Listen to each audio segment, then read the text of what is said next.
Salam Kalujengan. Kembali bersama dalam rese renungan sederhana. Judul rese kita saat ini adalah Apa yang dicari orang.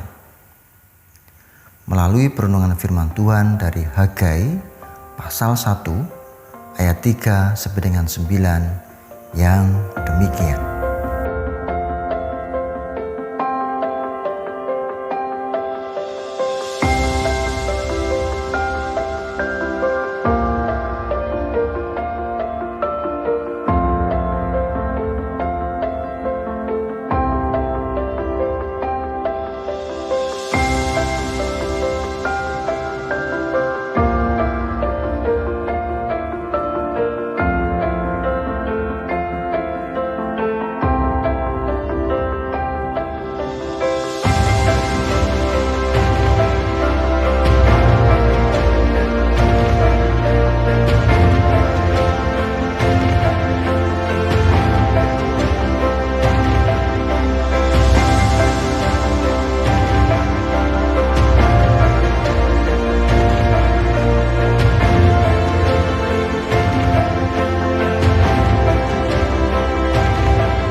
Apa kabar Bapak Ibu Saudara dan anak-anak yang terkasih? Saya senantiasa berdoa untuk kita semua agar kita senantiasa ditolong oleh Tuhan, terutama di masa pandemi saat ini. Bapak Ibu Saudara dan anak-anak yang terkasih, balon dan telur bisa menjadi gambaran atau ilustrasi tujuan kehidupan manusia. Balon terlihat lebih besar dan lebih indah, berwarna-warni, ada tulisannya, bentuknya bisa macam-macam. Balon terlihat lebih keren ketimbang telur. Anak-anak dan banyak orang menyukai balon. Sedangkan telur lebih kecil dan buruk, warnanya itu-itu saja kalau tidak diwarnai. Terkesan lemah, rentan, dan memang mudah pecah.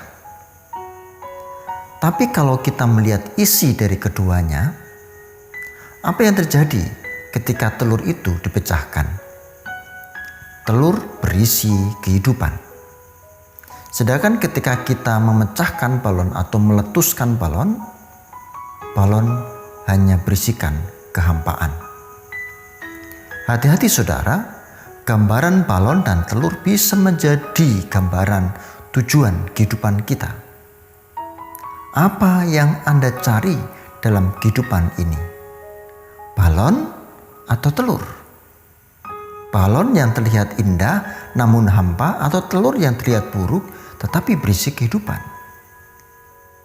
Jujur saudara, bukankah sebagian kita lebih suka mencari balon? Saudaraku, banyak orang telah salah bermimpi karena mereka sibuk mencari kehampaan, yaitu kepentingan diri sendiri. Karena pusat tujuan dari yang dilakukan adalah dirinya sendiri. Maka terjadi kamuflase pelayanan dalam kehidupan di gereja. Kesannya melayani Tuhan, tetapi ternyata buntutnya adalah apa untungnya buatku. Kesannya melayani di gereja, tetapi ternyata hanya untuk memuaskan diri sendiri.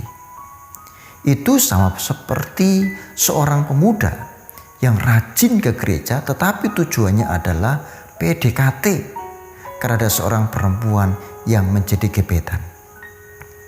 Apa artinya ini? apa yang sedang dicari. Saudara, perikop kita begitu indah dan tajam mengingatkan kita tatkala kita tergoda untuk memuja kepentingan diri sendiri. Mari kita lihat ayat 5 yang menekankan. Oleh sebab itu, beginilah firman Tuhan semesta alam, perhatikanlah keadaanmu. Perhatikanlah keadaanmu. Para pembaca diajak untuk memperhatikan keadaannya. Keadaannya mana? Keadaan yang seperti apa? Baik, mari kita perhatikan konteks kitab Hagai saat ini. Bagi umat Israel, mengingat kota Yerusalem sangat integral dalam kehidupan sehari-hari. Pada saat itu mereka berada dalam zaman pembuangan, merindukan Yerusalem. Jika mengingat Yerusalem, merindukan Yerusalem, berarti mereka juga mengingat di mana Bait Allah berada. Jadi, kota Yerusalem dan Bait Allah merupakan dua realita yang menyatu dalam jiwa dan darah bagi umat. Sikap seperti ini, saudara, hanya terjadi di antara dua orang yang sedang saling jatuh cinta. Orang yang mengalami demikian cenderung untuk selalu mengingat dan merindukan dengan harapan mereka dapat berjumpa, kangen sepanjang masa. Meskipun banyak rintangan akan dilalui, laut diseberangi, jurang dilompati, tembok dinaiki. Tetapi saudara, setelah umat Israel mengalami pembuangan yang panjang, yang sangat panjang di Babel, dan akhirnya Tuhan berkarya dan menyelamatkan, sehingga mereka dibebaskan dari kuasa Raja Nebukadnezar melalui Raja Koresi dari negeri Persia. Bahkan umat juga diberikan izin untuk pulang kembali ke Palestina oleh Raja Koresi. Nah, apa yang terjadi setelah itu? Ketika Israel dibuang di zaman pembuangan, merindukan Yerusalem dan juga merindukan Bait Allah. Begitu mereka dibebaskan dan kembali ke Yerusalem, apa yang menjadi prioritas umat Israel ketika mereka kembali ke Palestina? Dan bagaimana sikap mereka terhadap kota Yerusalem dan Bait Allah yang telah menjadi puing-puing itu? Apa yang diperbuat oleh Israel ketika melihat Bait Allah telah rusak, menjadi puing-puing dan keadaan bangunannya berantakan, memprihatinkan? Apa yang mereka bangun lebih dulu? Rumah-rumah mereka, ataukah mereka membangun Bait Allah yang telah menjadi reruntuhan? Ironisnya saudara, mereka cenderung memprioritaskan kepentingan diri mereka sendiri. Menilik Hagai 1 ayat 9b, kesaksian Nabi Hagai menyatakan, oleh karena rumahku yang tetap menjadi reruntuhan, sedangkan kamu masing-masing sibuk dengan urusan rumahnya sendiri. Saudara, mereka mencari kepentingan mereka sendiri. Padahal ketika mereka dalam pembuangan, mereka seperti seorang kasmaran yang merindukan Bait Allah. Mereka mengklaim bahwa mereka begitu rohani yang merindukan perjumpaan di Bait Allah. Tetapi begitu mereka dibebaskan, alih-alih memikirkan Bait Allah, mereka memikirkan diri sendiri. Saudara, Bapak, Ibu, dan anak-anak, bisa jadi kita seperti umat Israel. Umumnya umat sangat mencintai gereja di mana ia menjadi anggotanya, bukan? Terlebih di masa pandemi saat ini, sangat mirip dengan masa pembuangan, bukan? Banyak yang kasmaran, cintanya meluap-luap, bahkan tak mampu menahan diri untuk datang ke gereja.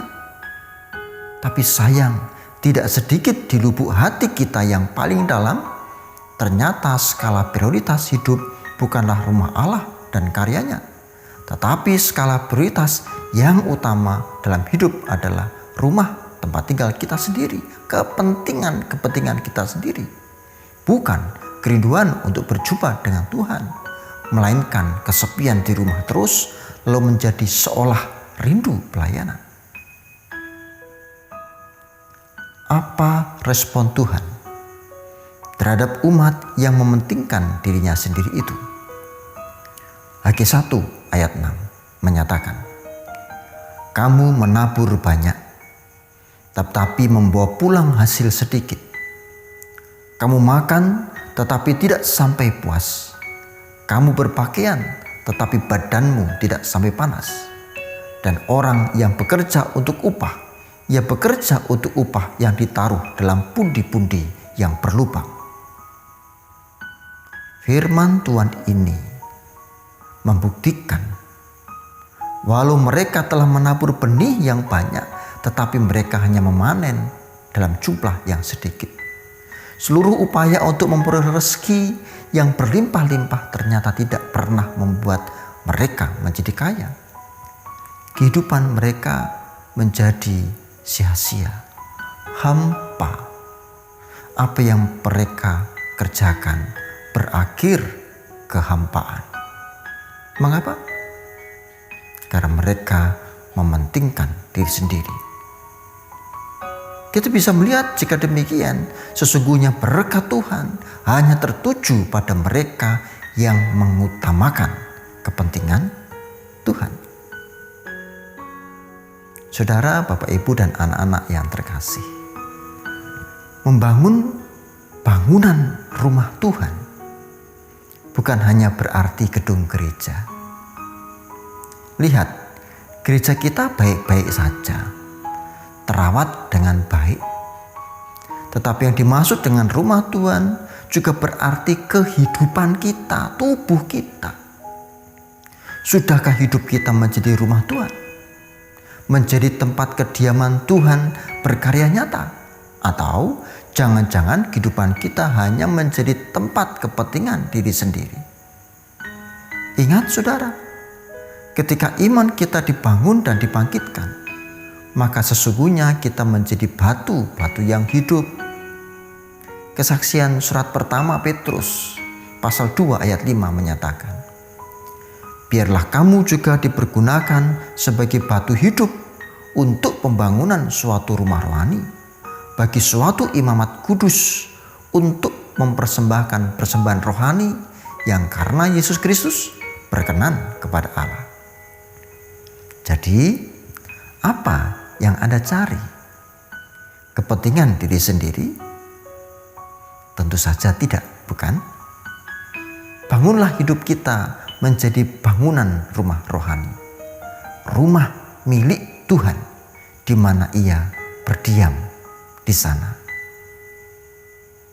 Milikilah telur, saudara. Meskipun rentan dan lemah, tetapi ada kehidupan di sana. Meskipun kita rentan dan lemah saat ini, rindukan Tuhan, karena di sana ada kehidupan. Bangunlah rumah rohani Anda. Itulah rumah Tuhan. Amin. Mari kita berdoa. Dan secara khusus untuk saudara-saudara kita yang sedang sakit, juga bersyukur karena ada yang sudah terbebas dari COVID-19. Maksud saya sudah sembuh dari keadaan sakit. Tapi juga ada saudara-saudara kita yang sedang kecelakaan, yang kemudian butuh didoakan, khususnya warga wilayah di GKJ Jatimulyo. Tidak bisa saya sebutkan satu persatu, tapi baik kita mendoakan dan tetap berdoa di rumah untuk saudara-saudara kita dan juga untuk kita semua. Juga untuk anak-anakku yang masih sekolah. Mari kita berdoa. Yang kudus dan setia, kami bersyukur firman-Mu nyata dalam kehidupan kami, bahkan mengingatkan kami agar kami membangun rumah rohani kami untuk-Mu. Dan kami dalam doa ini memohon pertolongan-Mu, terutama untuk saudara-saudara kami yang sedang sakit secara jasmani, ada yang kecelakaan dan perlu operasi, ada yang sakit biasa, flu, kurang sehat karena kecapean, atau sakit-sakit yang lain, terutama saudara-saudara kami yang sedang sakit corona. Kiranya Tuhan berikan pertolongan. Dalam bilur kasih-Mu Tuhan sembuhkan. Bahkan Tuhan sembuhkan bumi ini, Tuhan sembuhkan kami semua dari kondisi pandemi saat ini. Namun kami juga bersyukur ketika kami mendengar saudara-saudara kami, teman-teman kami telah terbebas dari corona, menjadi negatif saat ini, semuanya karena pertolongan-Mu. Izinkan kami melanjutkan hidup kami ya Bapa. Dan untuk anak-anak kami yang sedang sekolah di SD, SMP, SMA maupun perguruan tinggi, yang saat ini juga berjuang untuk pendidikan mereka, kiranya ya Allah Roh Kudus-Mu menuntun. Kami bersyukur di dalam nama-Mu Kristus Sang Penebus, kami berdoa. Amin. Salam Galujengan.